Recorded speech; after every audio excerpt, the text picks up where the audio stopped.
So we're fresh off the heels of another Friday night SmackDown, and with these Saturday morning videos, I like to upload my reaction to how these events would unfold, and we received a lot more answers and questions on this episode of Friday Night SmackDown.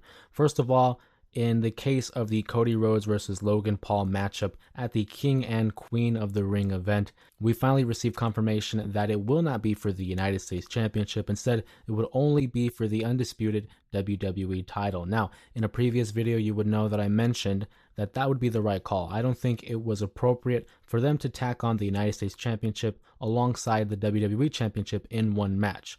Not only are you running the risk of over pushing Cody and having the fans turn on him, but I just don't see the logic in having him have two titles at this moment in time.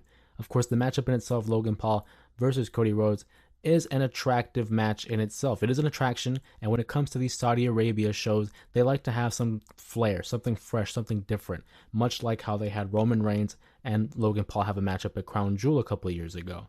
As I mentioned in the previous video, I do think it's going to be a great matchup. It's obviously going to be the main event of the pay-per-view / PLE. Should be great.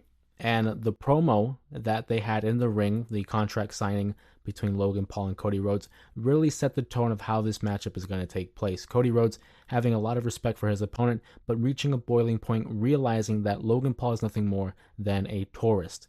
And I think that was an appropriate way to go forward with this matchup. Cody Rhodes, the young, well, I shouldn't say young, but the defending champion facing a young up-and-comer in Logan Paul, realizing that he is now carrying the torch of the company on his back, that he is now the face of the very company in which he bears the championship. And with Logan Paul still being relatively young and new to the business, he sees him as taking this opportunity to become more big in terms of a viral sensation, having these viral moments that he can place on the internet whenever he chooses. This matchup in itself, we all know, I think the outcome will be Cody Rhodes emerging victorious, another successful defense against a challenger for his WWE Championship, and we'll have to move forward and see the direction that they move in order to see who he will defend the title against moving forward.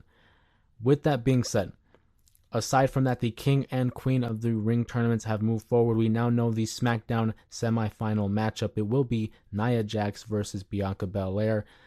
My predictions are pretty much out the window now. I originally said Shayna Baszler, Tiffany Stratton, and Jade Cargill. All would be my favorites heading into the final. All three of them are now eliminated. We are now stuck with the Monday Night Raw matchup being Lyra Valkyria versus Io Sky. And on the SmackDown side of the bracket, we have Nia Jax going up against Bianca Belair and her banged up knee. I think now, taking a step back and seeing what we're working with, the final at the King and Queen of the Ring event will be Io Sky versus Bianca Belair. Again, readdressing the feud that Damage Control and Bianca Belair have developed over the course of the last 2 years. I think next week we're going to have Nia Jax versus Bianca Belair. Jade Cargill, I imagine, will become active at some point in the matchup and costing Nia Jax this match. Bianca Belair will emerge victorious. We'll face Io Sky at the King and Queen of the Ring event. Now, who will emerge victorious? From that, I'll save it for a later date, obviously, because we will be doing a predictions video later in the week. But one of the bigger talking points of this episode, and really what I wanted to address in this video, is the ongoing QR codes and hints regarding Uncle Howdy and the Wyatt 6. We have one of the more substantial QR codes in this episode of Friday Night SmackDown, as well as Corey Graves and Wade Barrett addressing it live on television. We even had a clip of the Twitch stream that would demonstrate and show a session between a therapist and an unknown patient. Obviously, it's in addressing to the Monday Night Raw QR code where we saw multiple notes being left behind, as well as a missing person slip in which it would show the therapist herself. So to see everything pieced together, and what's really fun about this QR code hunt is that we're able to take piece by piece what they're giving us and also develop our own fan theories. One of the biggest things that I enjoyed about this one on Friday Night SmackDown, was the link. There was a number attached to the video, and the number was 22423. And if you would know with past QR codes that could be irrelevant to a date.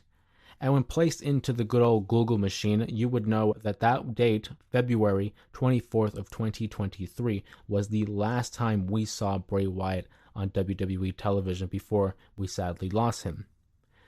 In the process of looking it up, you would find images of Uncle Howdy and a voice that wasn't too different than the one that was being projected on last night's Clue.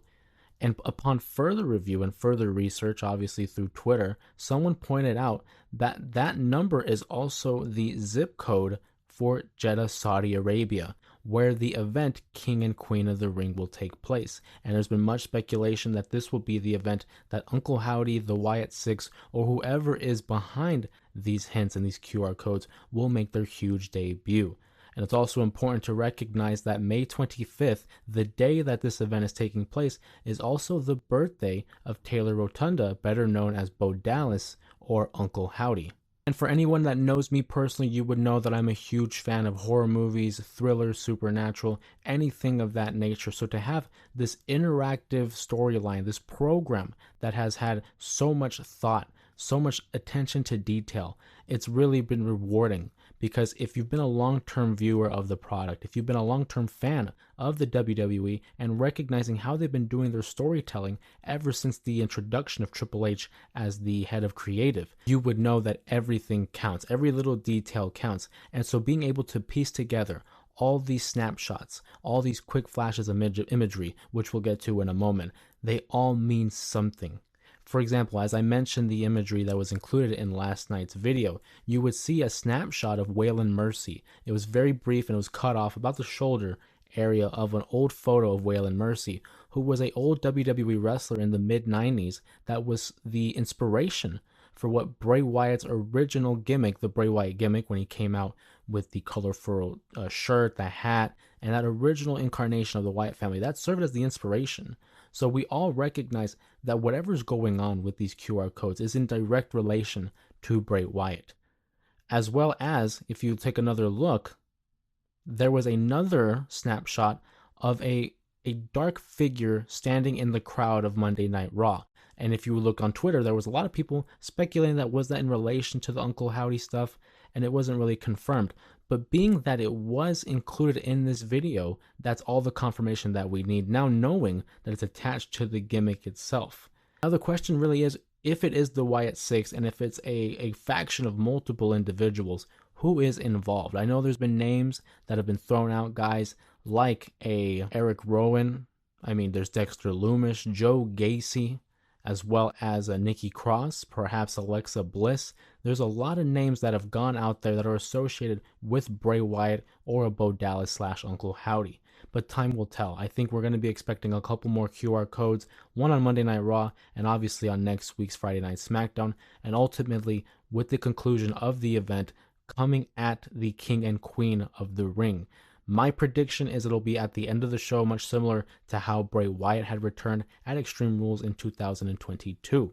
But with that being said, of course, this is another small, short update regarding Friday Night SmackDown. What do you guys think of these videos, of these QR codes? Are you happy with Cody Rhodes versus Logan Paul and the direction that they're going? And who do you think will emerge victorious in the King and Queen of the Ring tournaments?